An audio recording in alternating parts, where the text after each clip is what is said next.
Boa noite, a paz esteja com todos, amém, irmãos? É um prazer imenso estar com vocês mais uma vez. Estamos estudando o livro de Mateus. Eu sou a pastora Meire, estou com você para podermos juntos nos encher do Espírito Santo, aprender mais do Senhor, porque nós somos escolhidos e somos chamados para esse Deus, meu amado. Eu quero te convidar para que você possa se deleitar nas maravilhas. Deus vai te abençoar, Deus vai abrir portas para você, Deus vai derramar bênçãos, porque Ele tem o domínio de tudo. Ele é o Senhor de todas as coisas e não há outro como o nosso Deus. Olha só o que diz na palavra do Senhor: ainda que houvesse dia, eu sou, ninguém há que possa escapar das minhas mãos. Operando eu, quem impedirá? Isaías 43:13 diz isso a respeito do nosso Deus poderoso. Irmãos, você não é para andar cabisbaixo não, levanta a tua cabeça, tu é guerreiro. E nós vamos agora na palavra do Senhor, que nos ensina coisas grandes. Mateus capítulo 7, ele fala sobre o julgamento. Ele fala: não julgues para que não seja julgado, porque com o juízo com que julgardes, sereis julgados, e com a medida com que tiverdes medido, vos hão de medir. O Senhor está falando de um julgamento que é proibido, irmãos, porque nós não temos o direito de julgar o nosso irmão. É tremendo que quando nós lemos lá em Romanos, capítulo 14, versículo 4, diz: quem és tu que julgas o servo alheio? Para seu próprio Senhor, ele está em pé ou cai? Estará firme, pois poderoso é Deus para o firmar. Poderoso é Deus para levantar aquela pessoa que caiu, aquela pessoa que nós criticamos, que vive errando. Nós temos que orar, irmãos. A palavra de Deus diz que nós temos que orar uns pelos outros. Quem sabe a tua bênção, ela quer chegar, mas se você parar de julgar, se eu e nós pararmos de julgar, as portas vão se abrir para nós, irmãos. Se nós meditarmos na palavra e recebermos a palavra, porque a palavra de Deus fala que julgar, no grego, crino, que tem o sentido de condenar. Olha, irmãos, estamos condenando o nosso irmão ou punir. Então o julgamento não é legal. O julgamento é um espírito crítico. Ele fala do argueiro. Ele diz: por que reparas no argueiro que está no olho do teu irmão e não vê a trave que está no teu olho? Quantas vezes, irmãos?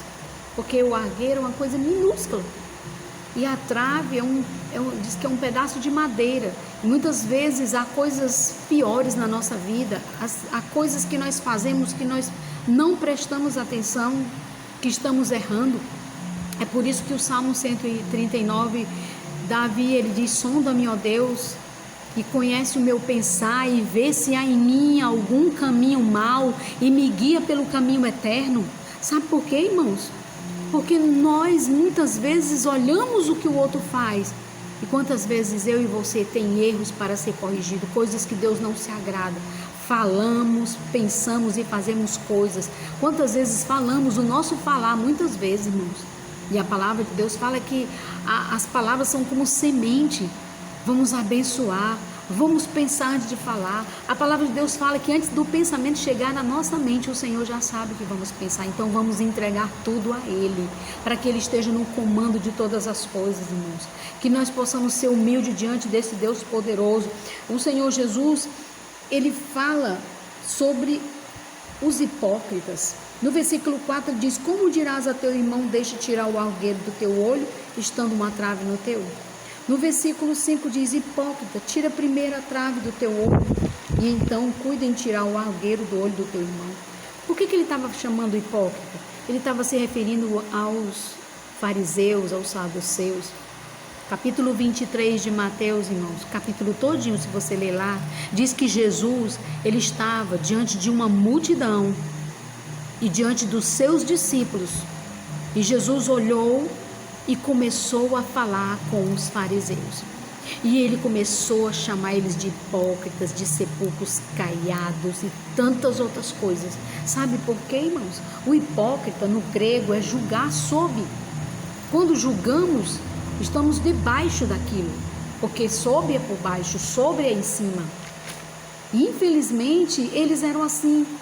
Lá Jesus fala que eles iam para o inferno e ia levar muita gente. porque eles nem iam e nem não deixavam as pessoas ir. Ele diz assim no versículo 3 do capítulo 23 de Mateus: portanto observais e fazeis tudo o que vos disserem, mas não procedais de conformidade com as suas obras, pois dizem e não fazem. Era assim que eles faziam. Eles diziam, mas eles não faziam o que eles ensinavam ao povo. Jesus falava até da questão das viúvas, que ele fazia orações demoradas, mas no sentido até de pegar as mulheres. Irmãos, eram homens que estavam na carnalidade, eles tinham raiva de Jesus porque eles queriam continuar nesse erro. Quantas pessoas têm raiva da palavra porque elas não querem mudar, não querem ser transformadas? Mas essas pessoas, eu e você, tem que orar por ela, temos que amá-la, temos que olhar como Jesus fala, porque amar quem nos ama é muito fácil, mas amar quem nos ama, Jesus pode nos ensinar a fazer isso, sim, meu amado. A palavra é poderosa para transformar. Receba a palavra de Deus na tua vida. Às vezes você faz uma campanha, você faz um propósito e nada muda, porque muitas vezes tem que mudar eu e você, o nosso interior, as nossas atitudes, o nosso olhar para com o nosso irmão, irmãos. Isso é muito sério e as pessoas muitas vezes não têm olhado para isso. Tanto que ele diz aqui no versículo 6, não dei lugar aos cães as coisas santas, nem deiteis aos porcos as vossas pérolas, para que não pise e voltem-se, vos despedaçam. Irmãos, Jesus está falando, se referindo a pessoas que pregam para as pessoas que não querem. Nós temos que orar primeiro para que o Senhor venha quebrantar os corações. Você sabe que se você jogar uma pérola para o porco, ele nem vai se interessar em comer. Sabe, irmãos, assim são pessoas que não entendem a palavra. Ela é gloriosa, ela é luz, ela é sal, ela transforma, ela muda a mente e o coração do homem. A palavra nessa noite vai transformar a tua vida. A palavra nessa noite, em nome de Jesus, eu profetizo, vai entrar na tua casa.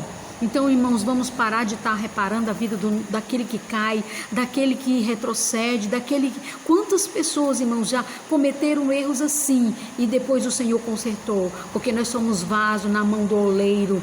É Ele que nos molda, é Ele que nos quebra e faz de novo. Nós temos que olhar para o nosso irmão e ver que ele vai ser um grande homem de Deus, uma grande mulher de Deus, orar e clamar e não desejar para que as pessoas saiam do caminho do Senhor. A palavra de Deus no capítulo 7 de Mateus nos fala de coisas gloriosas, de como lidar com o nosso próximo, e isso é muito importante para a nossa vida, irmãos. No versículo 7 ele fala sobre a oração. Ele diz: pedi e dar-se-vos-á, buscai e encontrareis, batei e abrir-se-vos-á, porque aquele que pede recebe, e aquele que busca encontra, e ao que bate se abre. E ao que dentre vós é o homem que pedindo pão, seu filho lhe dará uma pedra. Eu acho essa passagem tão gloriosa, pensando no Deus que nós servimos, que diz que se um filho pedir pão, a gente como mãe, como pai, não vai dar pedra, vai dar pão.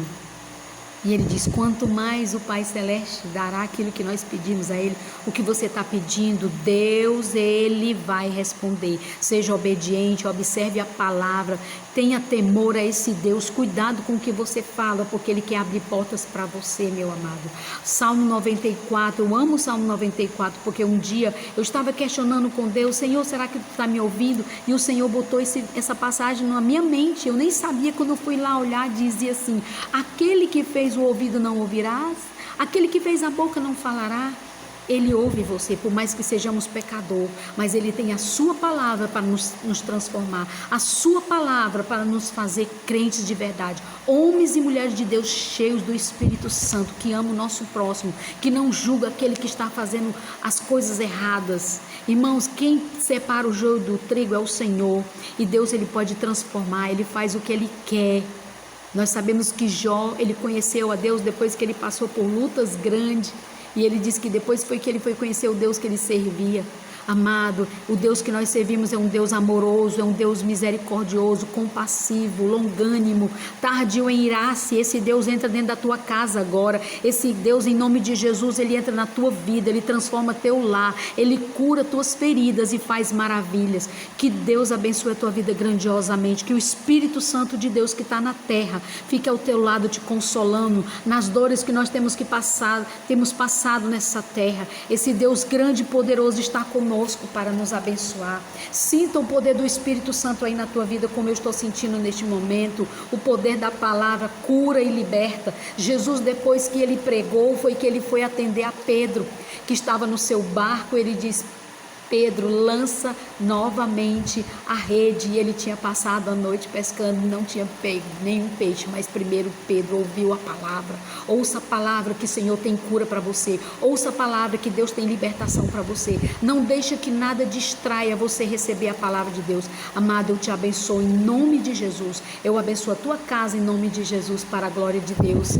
Fique na paz. Se isso encheu o teu coração de alegria, curte aí, compartilha, se inscreve em nome de Jesus. Que Deus te abençoe. Boa noite, a paz esteja contigo, amém?